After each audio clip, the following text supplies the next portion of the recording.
খাবার পানি কিনে খাই, তারপরে পাওয়া যাচ্ছে না। পানির জন্য মানুষ হাহাকার করতেছে।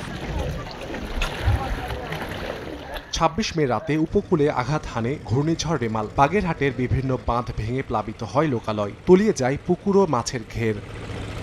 উপকূলবর্তী শরণখোলা ও মোরেলগঞ্জ উপজেলার বাসিন্দাদের সুপেয় পানির জন্য নির্ভর করতে হয় পুকুর ও বৃষ্টির পানির উপর।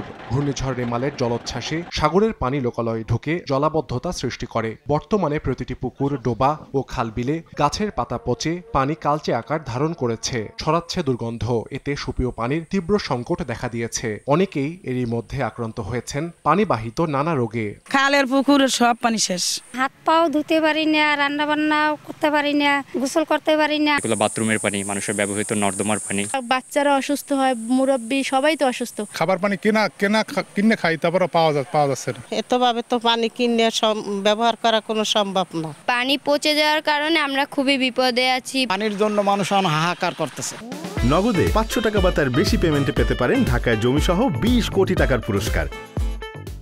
মোবাইল ট্রিটমেন্ট প্লান্টের মাধ্যমে পানি সরবরাহের দাবি মোরেলগঞ্জ পৌর মেয়রের। একটা দুটি ট্রিটমেন্ট প্লান্ট মোরেলগঞ্জ পৌরসভায় অত্যন্ত জরুরি, না হলে খুব অল্প সময়ের মধ্যে দেখা যাবে যে শতভাগ মানুষ চর্মরোগে আক্রান্ত হচ্ছে।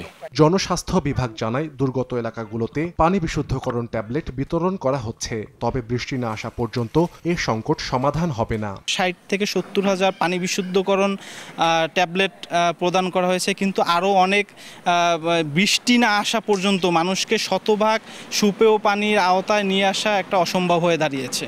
জনস্বাস্থ্য বিভাগের তথ্য মতে ঘূর্ণিঝড় রেমালে শরণখোলা ও মোরেলগঞ্জে ২৪৯৫টি পুকুর জলোচ্ছ্বাসে প্লাবিত হয়। সময় সংবাদ, বাগেরহাট।